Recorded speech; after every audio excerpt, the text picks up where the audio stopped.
Hello દોસ્તો, જ્યારે લોકો આપણને નબળા સમજે છે ને ત્યારે આપણી પાસે બે રસ્તા હોય છે. એક કે આપણે હાર માનીને એ લોકોની વાત સાંભળીને બેસી રહેવું, અને બીજું એ જ કે આપણી સફળતાથી એ જ લોકોને મજબૂર કરવા, તાળીઓ કરવા માટે.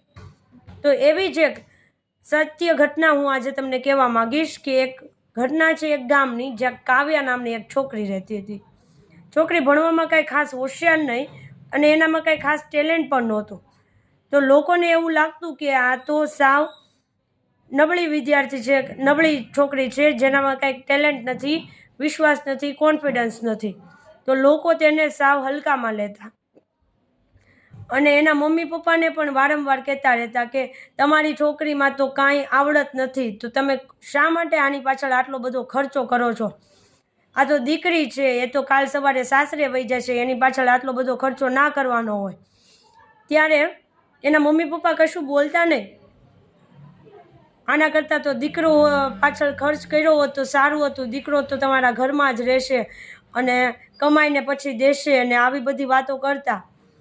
પણ એક દિવસ એના મમ્મીને, કાવ્યાના મમ્મીને કાવ્યા રડતા જોઈએ છે. ત્યારે કાવ્યા પૂછે છે, મમ્મી તમે શા માટે રડો છો? ત્યારે એના મમ્મી કહે છે, બેટા તું લોકોના શબ્દોથી હાર ના માનતી અને તારી મહેનત કરવાનું મન ના કરતી. તું તારી મહેનત શરૂ રાખ. આપણે શબ્દોથી નહીં પણ તારી સફળતાથી લોકોને બતાવવાનું છે.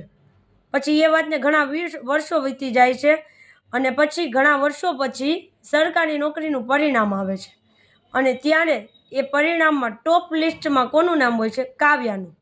ત્યારે જે લોકો વાતો કરતા કે આ છોકરીથી કંઈ થઈ શકવાનું નથી, આના પાછળ તમે ખોટો ખર્ચો કરો છો, એ જ લોકો ત્યારે આવીને કહે છે, અમને તો વિશ્વાસ જ હતો, અમને તો ખબર જ હતી કે કાવ્યા બહુ હોશિયાર છે, એ તો કરી જ શકવાની છે. તો લોકો આપણી સફળતા જોઈને જ આપણું પછી આપણા ઉપર વિશ્વાસ કરે છે. ત્યાં સુધી તો એ આપણને નબળામાં જ સમજે છે. તો આપણે કોઈના શબ્દોથી આપણી જાતને નક્કી નથી કરી લેવાની કે આપણા કેવી આવડત છે કે નહીં, પણ આપણે મહેનત કરીને આપણી જાતને સાબિત કરવાની કોશિશ કરવાની છે. જો તમે મહેનત શરૂ રાખશો તો એક દિવસ તમારી સફળતા જરૂર ને જરૂર રંગ લાવશે. ત્યારે જે લોકોએ કાવ્યને કહેવા માટે આવ્યા હતા, ત્યારે કાવ્ય ખાલી એટલું જ બોલે, સમય બધાનો આવે છે, અને જે મહેનત કરે છે એનો સમય તો જરૂર આવે છે. તો જો મારી આ વાત તમારા દિલ સુધી પહોંચી હોય તો મારી ચેનલને સબસ્ક્રાઈબ કરો, લાઈક કરો અને શેર કરો. અને હા, કોમેન્ટમાં લખો કે હું હાર નહીં માનું. કદાચ તમારી કહાનીનો અંત હજી લખવાનો બાકી હોય, અને તમારી કહાનીનો અંત તમે જાતે લખી શકો. તો મહેનત કરવાનું ભૂલતા નહીં. મહેનત શરૂ રાખો. તમારી કહાનીનો અંત લાસ્ટમાં ચોક્કસ સારો આવશે. ભરોસો રાખો ખુદ પર.